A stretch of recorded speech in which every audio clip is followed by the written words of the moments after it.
ये वो श्राप है जिसके कारण चांद की रोशनी खत्म हो रही थी और पूरी पृथ्वी पर अंधेरा छाने लगा था। शिव को तुरंत प्रकट होना पड़ा।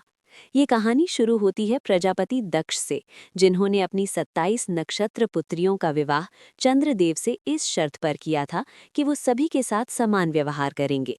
लेकिन चंद्रदेव का सारा प्रेम और ध्यान सिर्फ उनकी एक पत्नी रोहिणी पर ही केंद्रित हो गया। बाकी 26 पत्नियों की उपेक्षा और दुख से जब उनकी शिकायतें प्रजापति दक्ष तक पहुंची, तो क्रोधित होकर उन्होंने चंद्रदेव को श्राप दे दिया।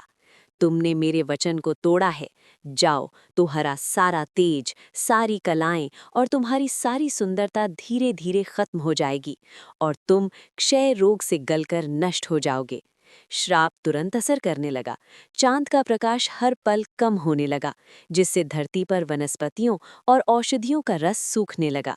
सृष्टि का संतुलन बिगड़ने लगा। अपने अंत को निकट देखकर भयभीत चंद्रदेव ने ब्रह्मा जी से उपाय पूछा। ब्रह्मा जी ने उन्हें गुजरात के प्रभास क्षेत्र में समुद्र तट पर जाकर महादेव की तपस्या करने को कहा। चंद्रदेव ने उस पवित्र स्थान पर एक शिवलिंग स्थापित किया और घोर तपस्या की। उनकी भक्ति से प्रसन्न होकर भगवान शिव प्रकट हुए। उन्होंने कहा, मैं दक्ष के श्राप को पूरी तरह खत्म तो नहीं कर सकता, लेकिन उसका प्रभाव कम कर सकता हूँ।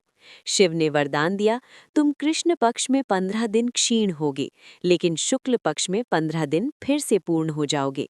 उन्होंने चंद्र को अपने मस्तक पर धारण कर लिया और चंद्रशेखर कहलाए। और जिस ज्योतिर्लिंग की चंद्र ने पूजा की थी, वो सोमनाथ, सोम यानी चंद्र के नाथ के नाम से प्रसिद्ध हुआ।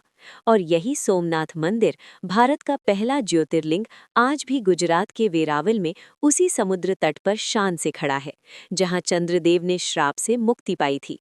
लेकिन रुकिए, इस मंदिर का एक और रहस्य है। यहाँ मौजूद बाण स्तंभ ये बताता है कि यहाँ से लेकर दक्षिणी ध्रुव तक समुद्र के रास्ते में कोई जमीन नहीं है। भगवान शिव के भक्त कमेंट में हर हर महादेव जरूर लिख ले।